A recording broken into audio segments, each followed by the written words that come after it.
This is Bloomberg Intelligence. We're really getting into now the streaming's arms race. Dish is looking at that and saying we can really build a nice niche for ourselves. In-depth research and data on 2,000 companies and 130 industries. The dollar is the dominant concept in the planet. I think the acquisition is a natural progression of what Microsoft can do with this technology going forward. Bloomberg Intelligence with Alex Steele and Paul Sweeney on Bloomberg Radio.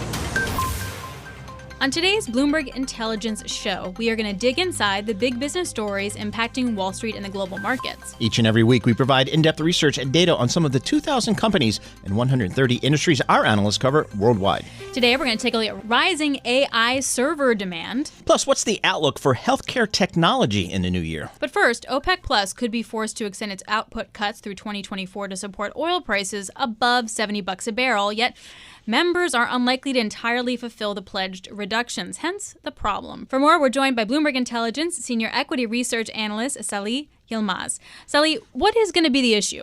Is it demand or is it supply? And just how much can OPEC Plus really do to rectify that?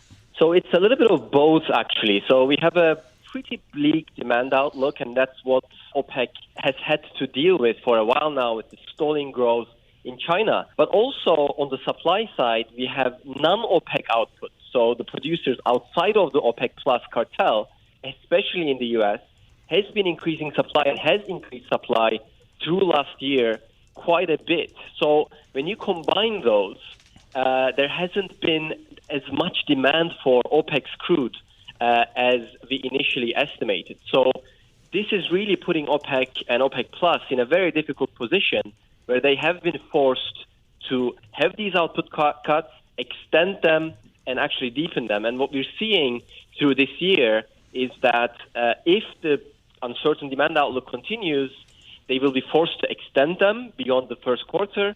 And if oil prices don't tick up, they may actually be forced to deepen them to support prices above at least $70 a barrel. Salih, to what extent does the United States work with or coordinate or communicate with OPEC Plus? Not that much. I mean, I think what we know is the U.S. oil producers are quite price elastic. And the last couple of years, having relatively high prices have actually been incentivizing producers in the U.S. to increase output. So the way OPEC sees any non-OPEC production is that they could choose a strategy to ramp up production, push oil prices down, and this was a strategy that they did earlier in 2010 and then grab some more market share. But the strategy they're doing right now, and they're not necessarily talking directly to any of these non-OPEC producers.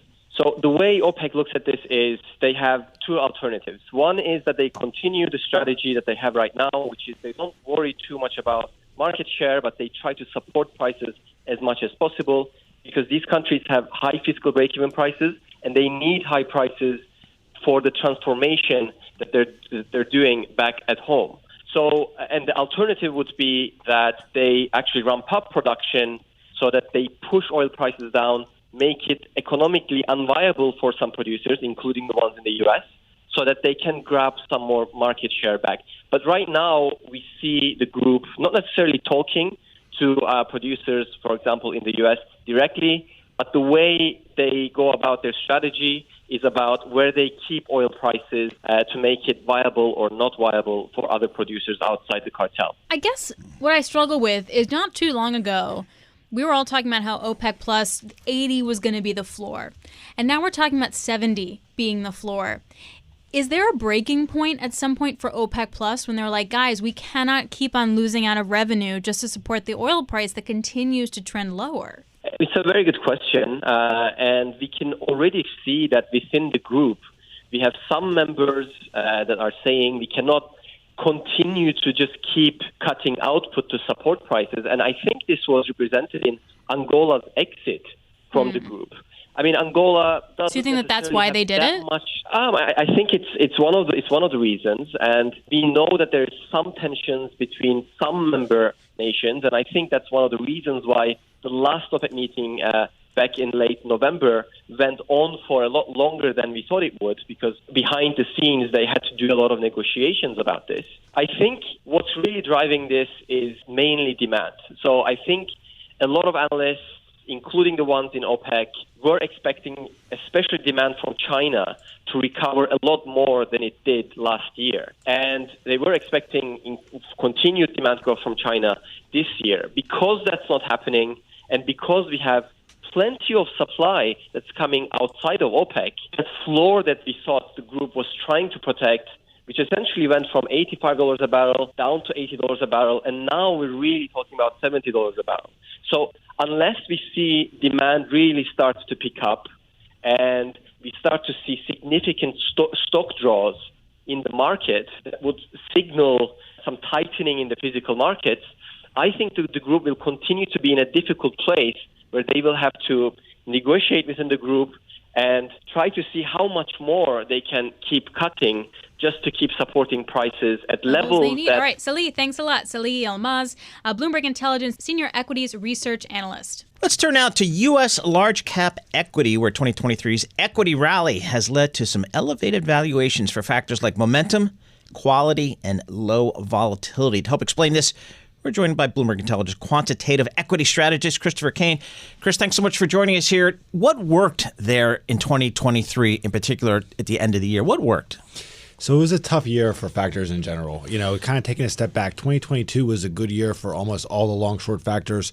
2023 was really a struggle, but it wasn't the, disaster that many people think. So, we did have, low vol really struggle. It performed very well in 2022. Momentum was back and forth all year. So was value. But the thing about value, I think a lot of people don't understand is that, it's not a disaster that many people think. I think a lot of people... That's a great headline. Value is not a disaster. I literally used that as a title once. Because I think a lot of people, look at what tech did or look at what very large cap growth names did like NVIDIA and think that the long short value factor was just a disaster this year. But that's not really how quants do it. Typically it's like you go long the top 20% of the index, the cheapest 20%, long to most short to most expensive 20% on an equal weight basis. So when you do it like that, I have our value factor roughly flat on the year. Okay, so this year, how are we set up? I think value specifically is set up pretty strong. So we run a factor scorecard, here at BI. The top two factors are quality and value. A couple of things that value has going for it. Number one, it's very cheap. So obviously cheap stocks are cheaper than expensive stocks. That's how we break up the universe. But right now they are much cheaper than history. So without going over the numbers with you, on a price to sales basis, cheap stocks have basically about 9% the valuation of expensive stocks. That's only a 12th percentile result over the last 25 years. While that's not a great tactical signal like over the next quarter, it is a good longer term signal. So what we did was we regressed those relative valuations of cheap versus expensive against the forward 2-year long short value factor returns, and we saw a pretty nice linear relationship where when cheap is way cheaper, value factor does do well.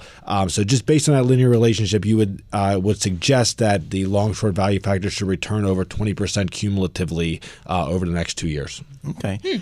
Quality. How do you define quality? Yeah, that's the one that I always get. Like, what is quality? Typically, there's several definitions, but I would say the most common definitions are profitability, so high profitability and low leverage. So what we use for BI quality is high profitability, return on equity, and return on invested capital, and low leverage using debt to market cap. So what does that wind up being? So that's a lot of big tech right now, right? That's why, Paul, you said in the intro, quality is getting very expensive. So that's that Q1 quality bucket. So the high profitability companies. So again, think a lot of big tech, a lot of your Apples, your Microsofts of the world have gone on a very nice run in 2023. That made that side of the factor compared to its tail, low quality companies, very elevated. So again, quality has the trends in its on its side. That's why it's towards the higher end of our scorecard. But unfortunately, the valuations could potentially be a headwind. I made a career out of momentum. How does that work? Momentum is my favorite factor. Nice. Momentum. So you don't have to be smart. You just got to be aggressive. Exactly. That's why I like it too. I mean, a couple of things about momentum. Momentum, similar to quality, has gone very expensive, and you could kind of imagine why. You had tech work very well. A lot of those companies are very expensive, so that has moved into the high momentum cohort, which elevates the valuations. The one interesting thing about momentum, though, what a lot of quants like to look at is the correlation between long-short momentum and long-short value, because when you put them together in a portfolio, typically they're relatively uncorrelated, and that lowers the volatility of the portfolio. About a year ago, there was a huge overlap between momentum and value. And because, again, in 2022, value worked really well, a lot of those value companies became momentum. That has kind of totally gone away. The correlation is now negative again, which it tends to be historically. So potentially, using both of those factors in a portfolio, brings back the diversification and risk-reducing benefits. I think I got most of that, or at least a good portion of that. All right, Christopher, thanks a lot. Christopher Cain, Bloomberg Intelligence quant equity strategist. Coming up in the program, we'll get the outlook for global asset managers this year. You're listening to Bloomberg Intelligence on Bloomberg Radio, providing in-depth research and data on 2,000 companies and 130 industries. You can access Bloomberg Intelligence through BI Go on the terminal. I'm Alex Steele. And I'm Paul Sweeney, and this is Bloomberg.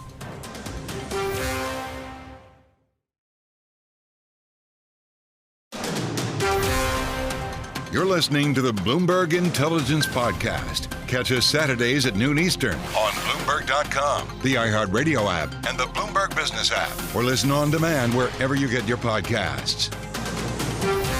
All right, the revenue outlook for global asset managers appears promising as markets price in the end of rate hikes and potential 2024 cuts from multiple central banks. For more on this, we're joined by Bloomberg Intelligence Senior Banks Analyst Alison Williams and Financials Analyst Neil Sipes.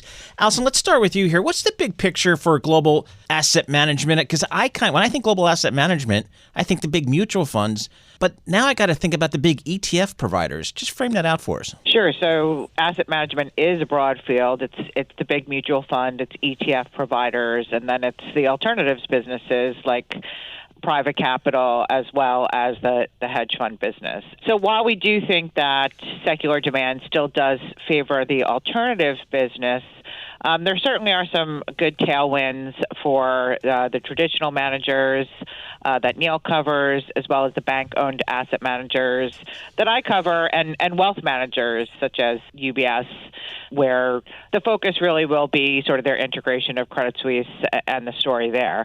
But the big news, obviously, entering the year are the higher asset levels, the big revaluation that we saw at the end of 2023.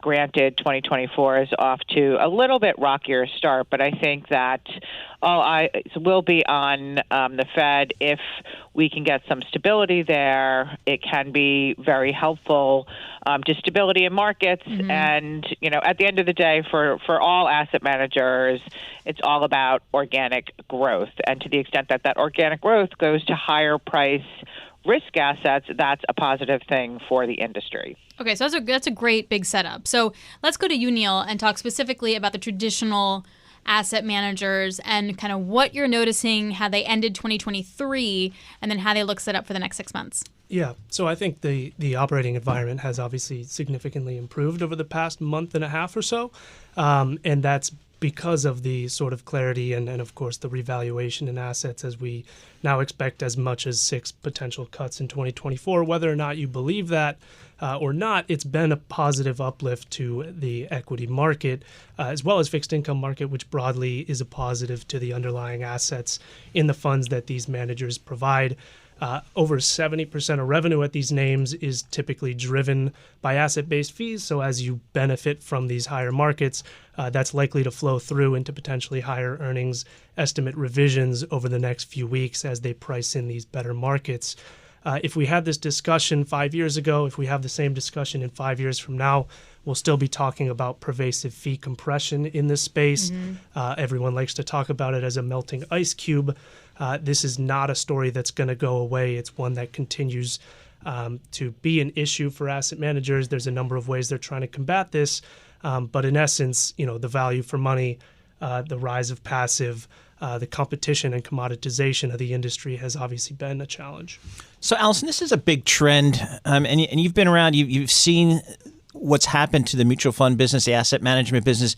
This ETF thing is just, I'm not sure how you get a client on the phone to talk about buying an asset management stock, because it just seems like ETFs are a death knell for what, the traditional mutual fund model? I think they're a death knell for paying for beta, right? So I think that value for money, that's really the core of what investment managers focusing on, right, is adding alpha.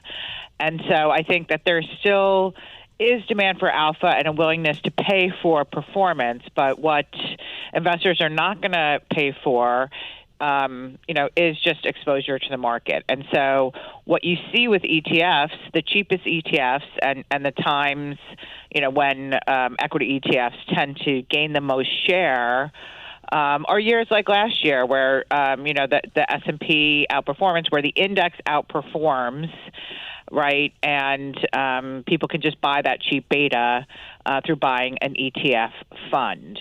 And so for an environment where you start to get, lower correlations, more opportunities to add alpha, I think that there is an opportunity for managers to attract those flows. Basically, investors just need to take on more risk, right? Like you need to want to put more money to work in different stuff, not just your money market fund. So let's just say that does happen. Yields come down, you want to do something else, etc. Where does that money belong to, Neil? Like, to Paul's point, why wouldn't I just then go buy the SPY and just go to bed? Yeah, I think over time you've seen that become a larger component of institutional and retail portfolios is a larger component of the beta, while choosing more selectively some of that active exposure where you believe that there is potential for outperformance.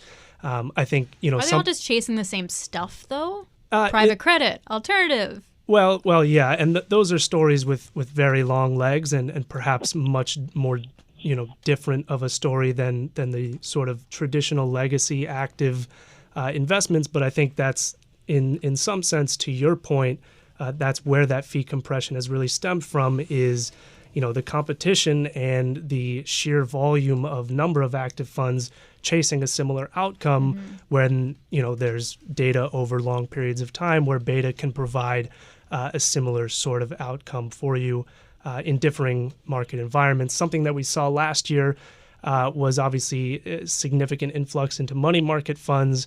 That was sort of a confluence of the significant move higher in rates, perhaps some reshuffling of sort of risk-off dollars of deposits from banks flowing into something much more attractive yielding than your traditional bank deposit. There's arguments that could be dollars coming off the quote-unquote sidelines. We perhaps subscribe less to that idea, believing that it was more of reshuffling of sort of riskless dollars than dollars that may flood back into the market like you saw during the pandemic. Hey, Alison, you spent part of your career at Morgan Stanley Investment Management, an asset management firm within the context of a global investment bank. How do those big global investment banks view that business these days? The banks like the business. And if we look at companies like JP Morgan and Goldman Sachs, I mean, their asset management businesses have shown very consistent inflows. And, again, organic growth is the key metric that investors look for when they're buying asset managers. Obviously, those asset management units are part of bigger banks, but I think the fact that they have such diverse businesses has helped that stability. And we do think that, banks are going to continue to invest in this business. That was a big story under Gorman as he shifted more of the business towards asset and wealth management. And if you look at the returns in this business, so for example, if we look at JP Morgan, who is a global leader in both of these businesses, their asset management unit returns have ranged from something like 25 to 35% over the last several years, whereas the investment bank is more like 15 to 25%. Yeah, you definitely need that for sure in that. This all says to me more consolidation. Neil, what do you say? I say yes. Over time, I think it's going to look a little bit different than perhaps what you saw 5 years ago. I think we saw a pickup in M&A maybe 5 years ago, more so scale-driven type deals, where the idea that you don't need twice the amount of dollars to manage twice the amount of assets. There's a lot of leverage in that business. What we've seen over the past 3, maybe 2 years is a lot more deals focused on the alternative space, and particularly within that, private credit. Nice. These are categories that are really expected to sort of lead growth over the next 5 years. That alongside passive, but the idea that, about half of the fee pool in this industry is tied in alternatives. So a lot of traditional asset managers where they have that quote unquote melting ice cube in active, they're supplementing that using their broader distribution capabilities, tacking on some of these alternative managers that are much higher fee and much faster growing. All right, guys, good stuff. Really appreciate your time. Our thanks to Bloomberg Intelligence analyst Alison Williams and Neil Sipes. All right, coming up on the program, is growth in AI infrastructure now set to accelerate? You're listening to Bloomberg Intelligence on Bloomberg Radio, providing in-depth research and data on 2,000 companies in 130 industries. You can access Bloomberg Intelligence via BI Go on the terminal. I'm Paul Sweeney. And I'm Alex Steele, and this is Bloomberg.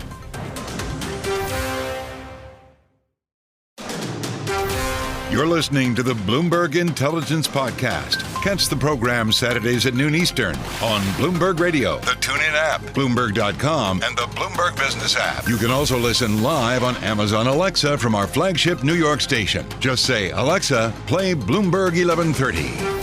So investments in IT infrastructure could actually accelerate in the first half of this year, really expanding beyond last year's hyperscale data center focus. Now, that would be something. Bloomberg Intelligence senior technology analyst Anurag Rana joins us. Just as a way to frame it, where did we end 2023? It's pretty crappy. I mean, last 2 years we have seen, there was a lot of AI hype, frankly, I get that part, but when you look at total tech spending across the entire framework, it wasn't very good. It hasn't been very good in the last 2 years. We have struggled both on, everything from hardware to software to cloud to consulting. Everything has been down. Now, has it been down absolute or just the growth rates aren't crazy? Come on, Paul. It's never absolutely down for us.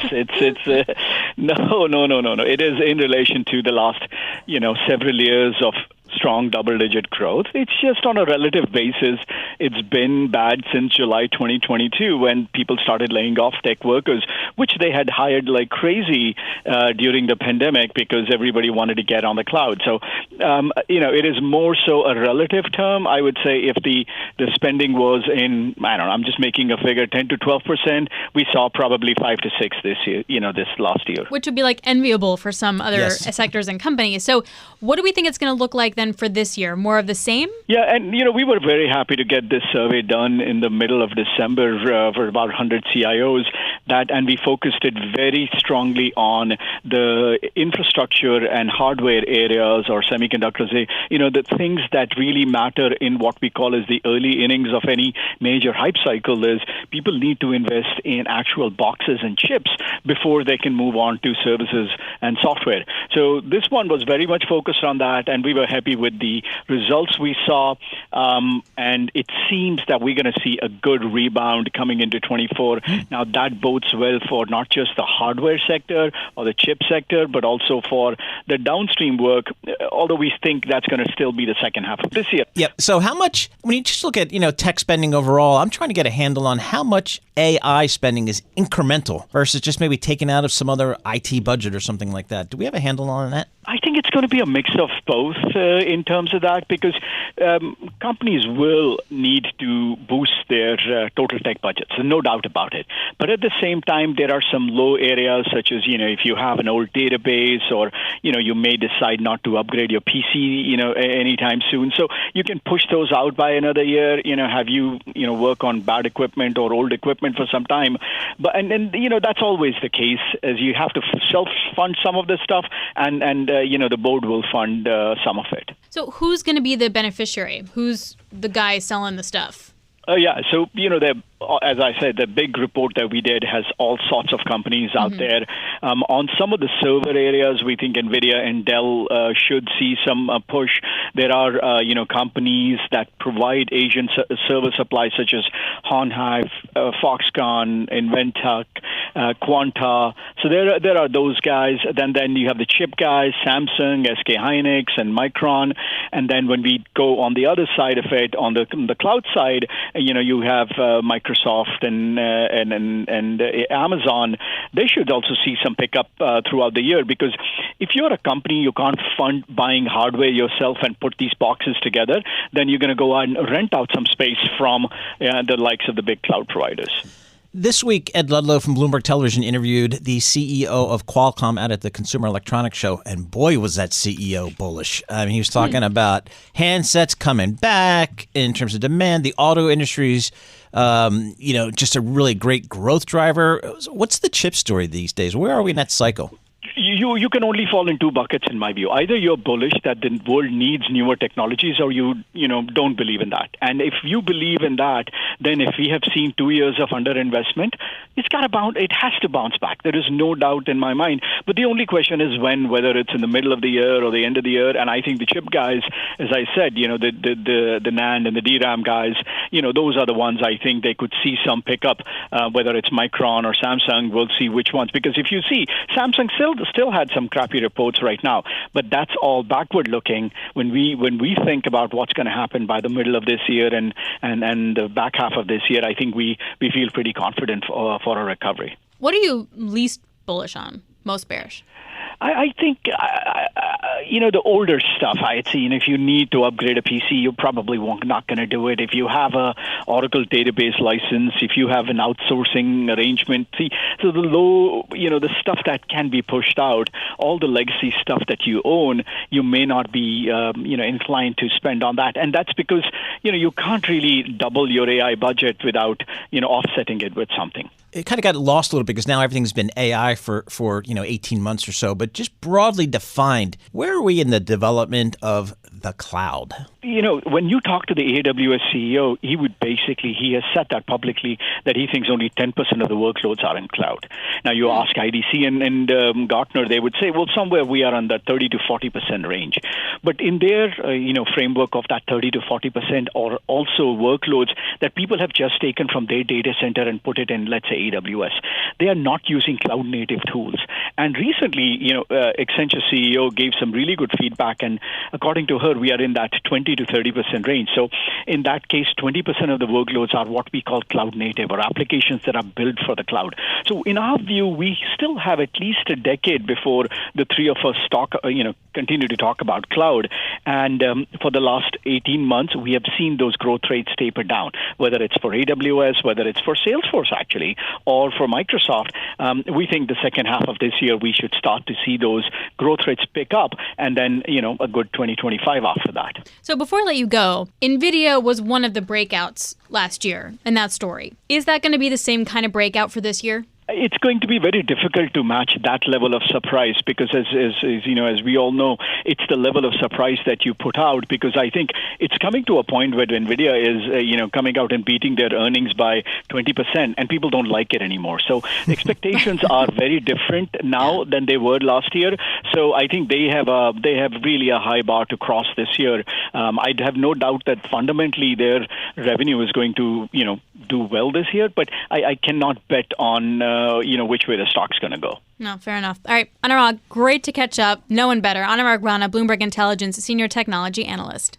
Now let's turn to healthcare technology, where distributors have the most in terms of fundamentals after a second straight year of very strong stock performance. We're joined now by Bloomberg Technology Senior Healthcare Analyst Jonathan Palmer. All right, Jonathan, when I think healthcare tech, what am I thinking?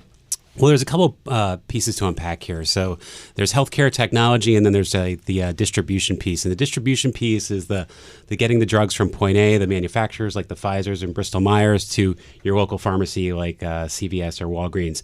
And then outside of that, there's all these tech service companies that kind of play various roles in the healthcare system, doing everything from prescriptions to diabetes treatment to anything you can kind of think of from a therapy perspective. And so the world's very different depending on which bucket you're looking at. Let's go to the fun stuff, the technology. What's some of the new things that the market is most excited about here from the technology? Because we had somebody in the CEO of a company that makes the little things little patches you put on your arm to monitor glucose and things like Dexcom. that. Yeah, Dexcom. Yeah, we had him in our studio, and he's really bullish about the future of his company. Yeah, so the technology, that's more on the medical product side. The stuff that I look at is more on the services side, and it's been a really bumpy ride. So a couple years ago, when we thought everything was going to be done virtually, all healthcare would be done through telehealth, there was a massive amount of exuberance into this space that any company that was tech-enabled was just going to take over the healthcare system and displace the incumbents. And so we saw a lot of companies come public via SPACs. We saw a lot of companies come public via IPOs. And then once that exuberance and the world kind of returned to normal, once that exuberance crashed, we saw the stock prices for a lot of those just drop out. And it painted a kind of broad brush across the tech-enabled healthcare space. So everybody suffered in 2022.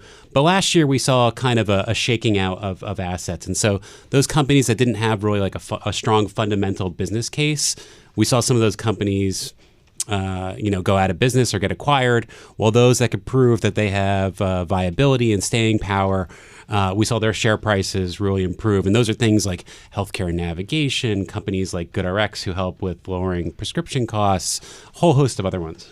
In terms of the logistic arm, then, where are we with that? Yeah, so that's a really interesting piece because there's the distributors, the McKessons, the Cardinal Healths, and Cencoras. They're doing great. I mean, drug distribution is a very defensive industry. There's 3 big players. They have 90% market share. Nice. Nobody's going to stop getting sick in this world. Everybody still needs their drugs. So that core business is very, very stable, very defensive. A couple of years ago, you remember these guys were all painted with the opioid brush, and there was a lot of worry about the litigation there, but they've settled those lawsuits. So now it's business back to business as usual. And these companies have been buying assets that are kind of distribution adjacent, and a lot of things that are kind of technology focused, that are a little bit more growthy, a little higher margin. And so it's a really good business model. Now, the flip side to that is the pharmacies. Walgreens has had a lot of challenges. CVS has had a lot of challenges. Rite Aid has filed for bankruptcy. It's a whole different world in pharmacy where reimbursement pressures just continue to be a structural challenge in that business. And we saw CVS at their investor day in December come out and say, we've got to come up with a new model for pricing. And ironically, it's what they call a cost plus model, which we heard from Mark Cuban. That's what he had come out with, a cost plus pharmacy. So it seems like the pharmacy industry is on the verge of a sea change in terms of how they price for pharmaceuticals. Really? But who's going to drive that? The pharmaceutical companies, the pharmacy companies, the government? A little bit of all of the above. So it's going to be the pharmacies, Walgreens and CVS and Walmart are probably roughly 40 to 50% of the market in pharmacy.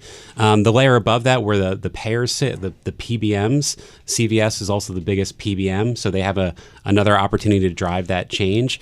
At the end of the day, I think if half the market goes to one of these models, the rest of the market will be forced to follow. I guess the other part of it, though, too, is when you take a look at the other guys, like I'm thinking Capsule, I'm talking my own book. Like I have Capsule, that feels like that sits in like a distribution tech place, right? That's exactly right. Where are these guys?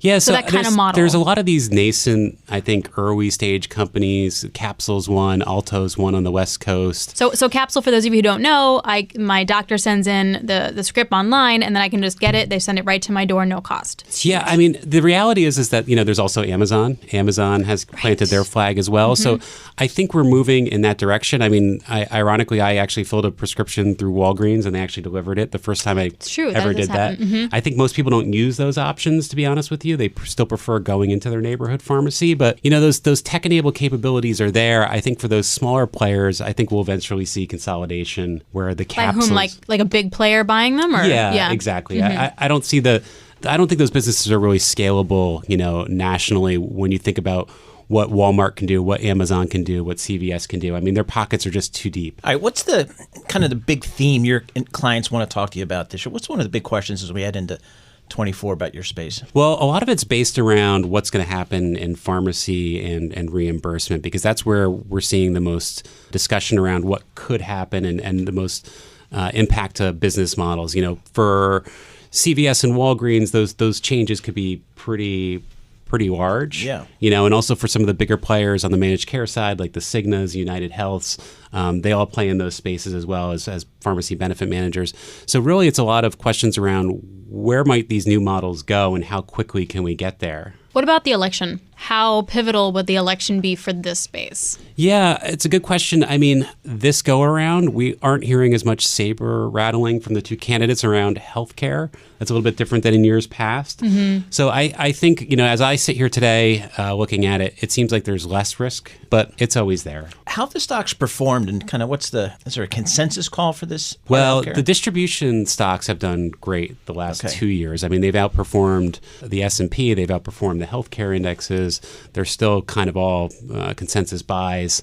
CVS and Walgreens are a little more mixed, and then the tech-enabled stuff is all over the map in terms of whether people like it or dislike it, depending on what space they're playing in. But distribution seems to be the safe haven in healthcare for right now. All right, Jonathan, great stuff. We really appreciate it. Jonathan Palmer, Bloomberg Intelligence Senior Healthcare Analyst. That's this week's edition of Bloomberg Intelligence on Bloomberg Radio, providing in-depth research and data on 2,000 companies and 130 industries. And remember, you can access Bloomberg Intelligence through BI Go on the terminal. I'm Alex Steele. And I'm Paul Sweeney. And this is Bloomberg.